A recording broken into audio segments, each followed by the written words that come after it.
Hello, loves, and welcome back to Life with Shakisha. It is your girl, and in today's video, I am bringing back, you already guessed it, Wine Down Wednesday. So, if you want to see what today's wine is, and just to kind of catch up in regards to where I've been when it comes to the wine videos, keep watching.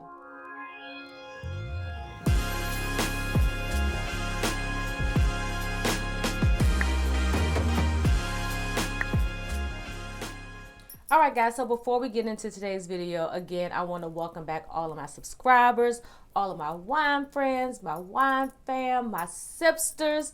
Thank you for coming back and watching another video, and I am so excited to be starting another series of Wine Down Wednesdays. And before we get into that, make sure you go ahead and give me a thumbs up. Click that subscribe button and that notification bell. That way you never miss any of my videos, especially Wine Down Wednesdays, because I am kind of moving away from some red wines, bringing in a lot more whites and some sweet wines. And as well, rosé. It's the summertime, so rosé all day. Ain't that what they say? You caught that one? So anyway, so let's go ahead and get into today's video. So what I will be doing is popping in little pictures here and there about the wine that I will be sharing with you all today. But before I do that, shout out to all of my wine friends that's been hitting me up, asking me for my opinion on wines. I am not a certified wine person. I'm not a sommelier. I'm just an enthusiast, someone that loves wine, loves to enjoy what wine represents, and just having fun trying some different things. And Wine Down Wednesdays allows me to do that, because if not, I would probably be sticking to, my faves, which are Cab, Pinot Noir, Rieslings, and the one that I always have a hard time saying, but it's one of my favorites. It's Gewürztraminer or Gewürztraminer, whatever. But the girls at Cooper's Hall call it the Big G. So anyway, so let's go ahead and get into today's video. So I'm going to pop up on the screen the bottle that I am going to be drinking today. And if you see me looking, it's just because I'm looking at my notes, making sure I give you all of the information about today's wine. So today's wine is a Picpoul de Pinet. I hope I said that right. I did the whole little Google pronunciation thing. If I said it wrong, charge it to my head, not my heart. But this particular grape, it is grown in the south of France. And to kind of give you an idea of this white wine, it's similar to like a Sauvignon Blanc or a Pinot Grigio. It has a crisp, fresh taste to it. So if you're looking for sweet, this is not on the sweet side. I would say it's more so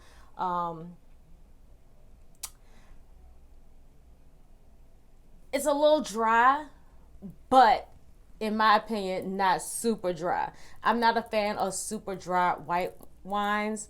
I like for them to have just a little bit of tartness, not the acidity per se, kind of like a lemonade feel. If you have a nice fresh lemonade, fresh squeezed, it has a nice flavor, but it still gives you that, you know what I'm saying? So that's what I'm really liking about this bottle of wine. So I actually picked it up from Total Wine. I'm not sponsored, but Total Wine or anybody that's watching, holla at your girl, okay? But I did pick it up from Total Wine, and one of the managers, that's one of the wine experts that I see every Saturday, because I go every Saturday because they do free wine tastings. So make sure y'all are taking advantage of the wine tastings that Total Wine does. I know here in Richmond, Virginia, the particular location I go to, they have them on Fridays and Saturdays now, and it's normally like either 2 to 6 and 3 to 7, something like that. But anyway, so I went in there, and my wine guy, he's always bragging about, oh, you tried this wine. Oh, you got to have it with this food and this shrimp. Like, he always trying to put me on. And he always be trying to make it seem like I'm like a whole sommelier. And I'll be like, bruh, I ain't there. I just love wine. I'm an enthusiast. So anyway, so this particular wine, we're just going to call it Picpoul, because that is the actual name of the varietal. And if you don't know what the varietal is, that is the actual grape, not the flavor per se. So anyway, so this particular wine, he was just raving about it, and he was just like, make sure you serve it super chill. And he was like, it's good with seafood. His favorite, he kept saying, was shrimp cocktail, but I don't not like shrimp cocktail, but I have to have a hankering for it. So anyway, but we are going to talk about this wine, how it tastes, and also kind of going over some of the basics that you may or may not remember from what we used to talk about every time we did our Wine Down Wednesdays, which is you want to see the wine, you want to swirl the wine, you want to sip the wine, and you want to savor it. So that way you can kind of start to build your palate and recognize what you're seeing and things like that. And that kind of puts you in that whole like wine connoisseur, enthusiast kind of phase. Not quite an expert, but you kind of know what you're talking about, and you are the star of the show when you're hanging out with the up and coming wine sipsters. Okay, so let's go ahead and get into it. So this is a very, very pretty grape. I'm gonna put the picture up. It's like a really round, almost translucent kind of grape. But with all that being said, we're going to go ahead and dive into this wine. So let me go ahead and pour this, and then I'll be right back.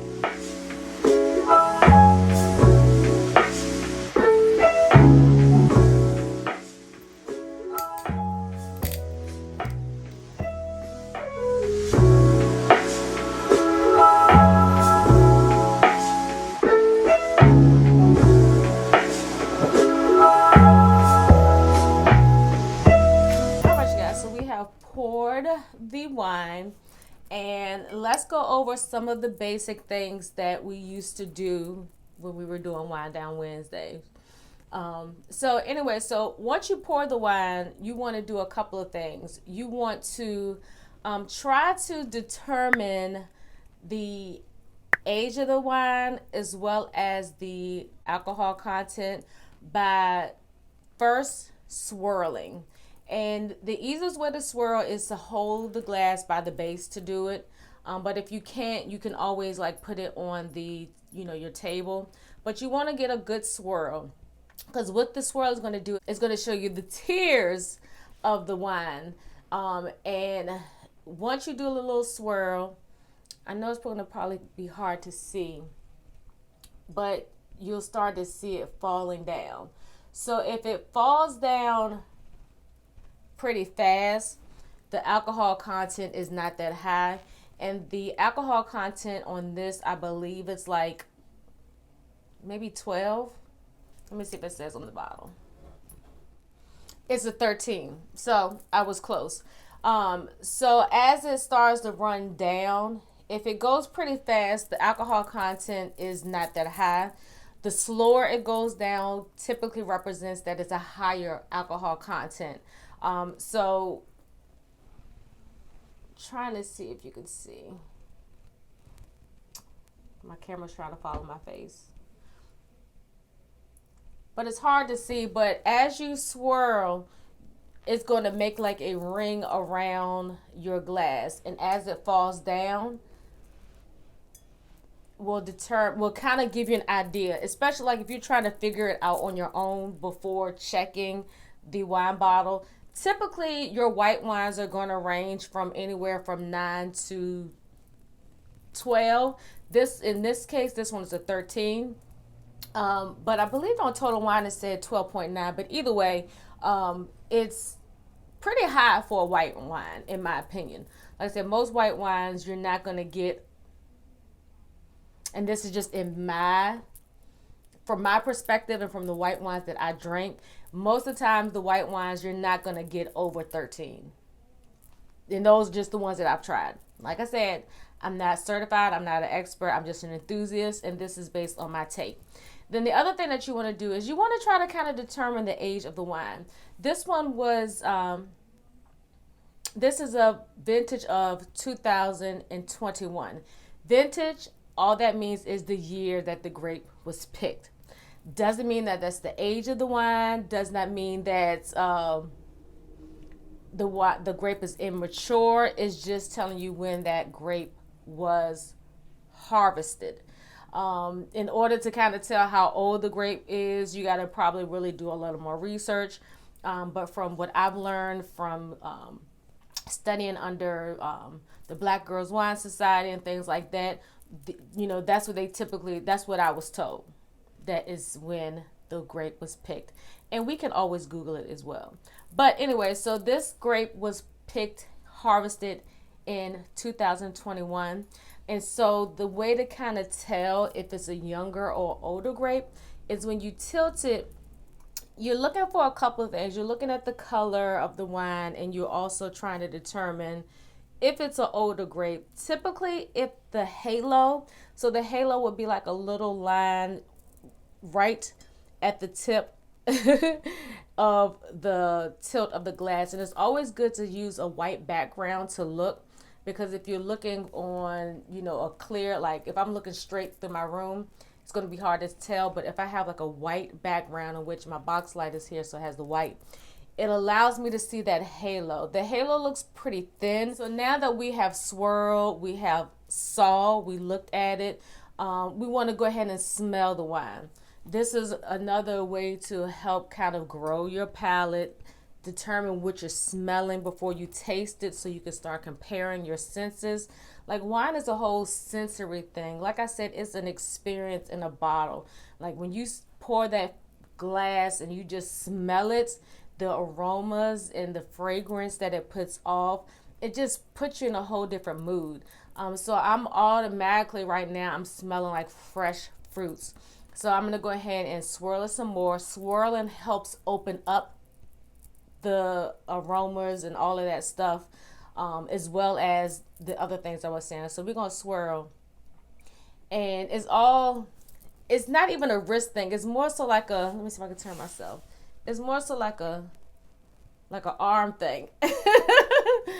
We kind of get it messed up because we be trying to do it with our wrists, and you end up with a mess. It's almost like you're doing your arm like, all right, so let's go ahead and smell this. Let's see what I'm smelling.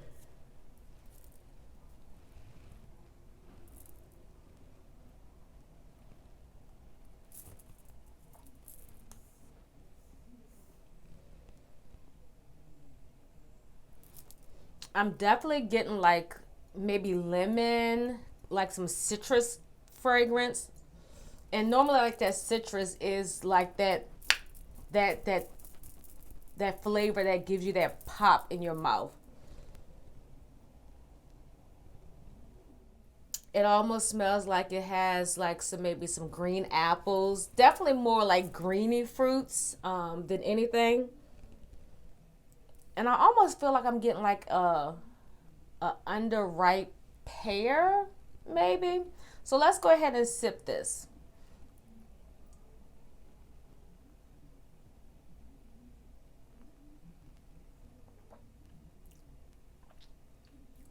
Okay, so I like to taste a couple of different ways.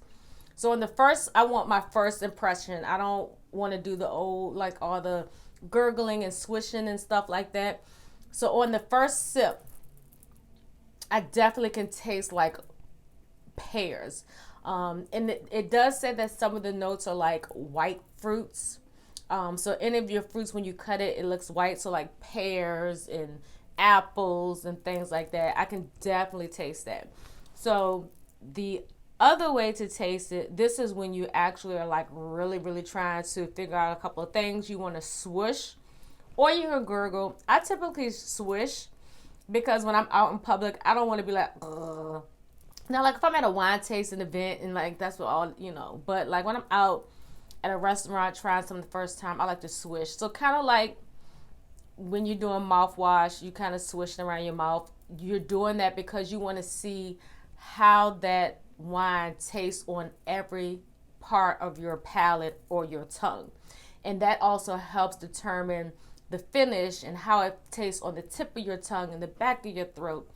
It's a whole thing, okay? That's why I like wine, because it's just like, it's almost like planners. It's so many pieces and so many different layers to it. It's just exciting to me. So let's go ahead and swish.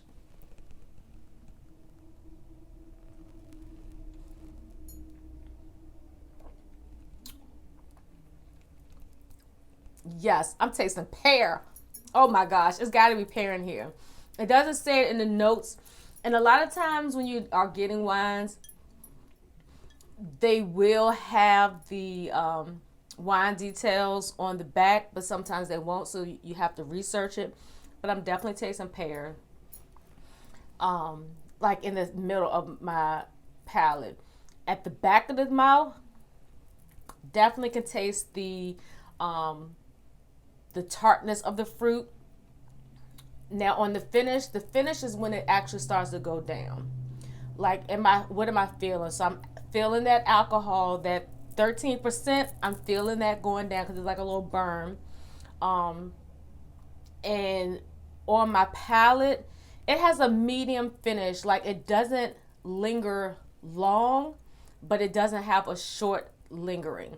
Like, I can still kind of taste some of those things that I was like, that pear. That pear is really, really sticking out.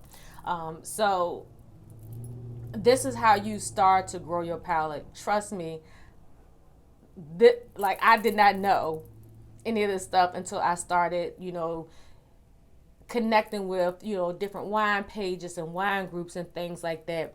And I give a lot of credit to Shayla of Black Girls Wine Society. I used to be a part of the group, and they teach you so much, so much. And so just watching her videos and going to their events and things like that has helped me grow my palate. But another way, if you really want to know what you're smelling and tasting, a lot of times what people do, especially if they do, like, say you and your friends want to do a wine tasting, you get a bottle of wine, you find out what fruits are in it, and buy those fruits, and you smell them and you taste them, and then you taste the wine, smell the wine, and see if you can identify the fruits that are in the wine, to see if they taste like the fruits that you purchased.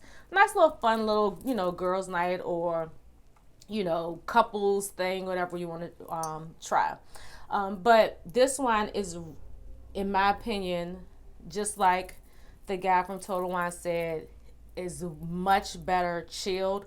I've tried it both ways because I like to see, like, well, maybe, because sometimes you let your wine sit out and you forget. But it tastes much better chilled than it does room temperature. And most whites you do want to serve chill. Your redder varietals you want to serve at room temperature. And also, typically, your wine bottles, especially on your reds, will tell you the temperature that you want to serve the wine at. As you can see, I have my wine fridge right here, and I actually keep this at 55, which is a nice temperature to kind of keep everything in here. And then whatever doesn't fit, I keep at the top. So my reds, because they can be served room temperature, I leave them here. And even though we're trying red, I'm giving y'all a lot of information because I missed y'all. I'm trying to catch up. When you have your red wines and you keeping them out, it's best to, if you have a small kitchen, don't keep them stored in the kitchen, because the temperature after you run the stove and the oven, it changes the temperature of your kitchen, which also affects the temperature of your wine. And that's how a lot of times when your wines start to get tainted, or aeration doesn't work, is because the temperature has been so off that it has kind of messed up the taste. So that's why, like, if I can't keep them in my wine fridge, I keep them here in my office, because it's always the same temperature. It never changes in here. Never. I don't open the window. I mean, if I have the air conditioner on, that's one thing, but it's not being changed based on the heat. The heat will definitely destroy your wine if it's constantly up and down, up and down. So anyway, so this wine right here, again, like I said, I got from Total Wine, and this is the Picpoul de Pinet or Pinty. I don't know, child, but we just gonna call it Picpoul, okay? Picpoul.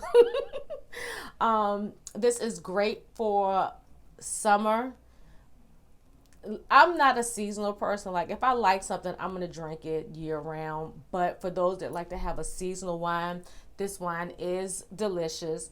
Another fun fact: or tip: when you are serving your wines, chill. If you're sipping, you always want to hold it by the stem.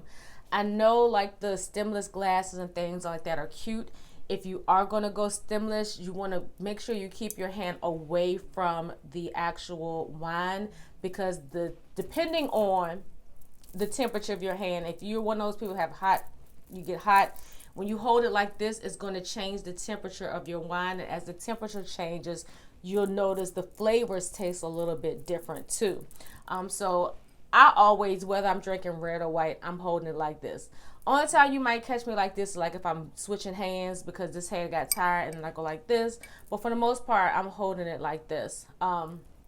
This wine glass, I'll leave a link if she still has it available. It's a Black-owned shop owner. She creates these. She has wine glasses, champagne flutes, and she actually has other type of glasses as well. But like I said, I have to see if it's still available. I bought this like last year sometime. So anyway, I'm excited about coming back and sharing some wines that you can choose for the summer months or just for whenever. For me, I like wines that I'm able to sip by themselves or pair with a meal. I'm not a pairing expert. I haven't got that far yet, but I will say that I do like this, like with a chicken breast or some salmon, any type of light seafood, nothing too heavy. I served it. I had some salmon. I did like the little sushi bowl, and had salmon and shrimp in it, and this was really, really good with this.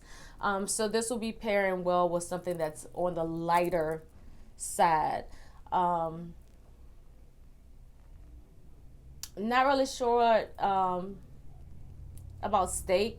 I think steak may be a little bit too heavy, not unless you do maybe like some type of strips, like a steak salad, or little thin strips of steak. But for a whole steak, I'm not sure. But again, if you just like wine, I mean, you do it like you do water and tea. You just drink it with anything, right?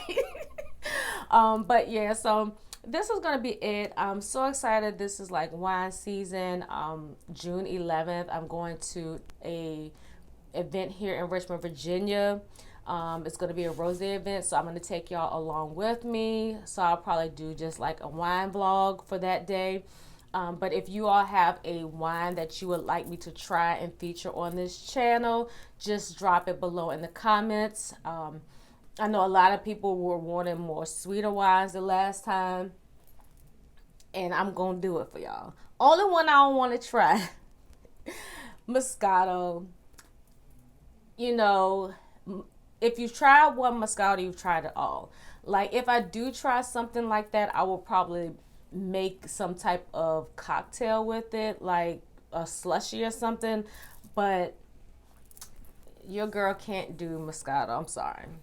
Ask me to try anything else but Moscato. I do have a really nice red wine that I want to try with you all. If you follow me on Instagram, I did post where I made like a sangria with it, with just some ingredients that I have around the house. So things like that I'm willing to try. But Moscato, I really can't promise y'all. Not unless it's like something new, maybe. But anyway, so I'm going to go ahead and go and finish this glass and enjoy this as I sit and edit this video, because I want this to be up for you all to be able to watch and maybe still have time to go out and pick up a bottle of this at your local Total Wine. Again, I'm not sponsored, but Total Wine, your girl is here. And also, if you want to see more wine content outside of my YouTube channel, make sure you follow my wine Instagram page. And I just recently changed the name. Hopefully I can keep the name, but it's Black Girls in Total Wine.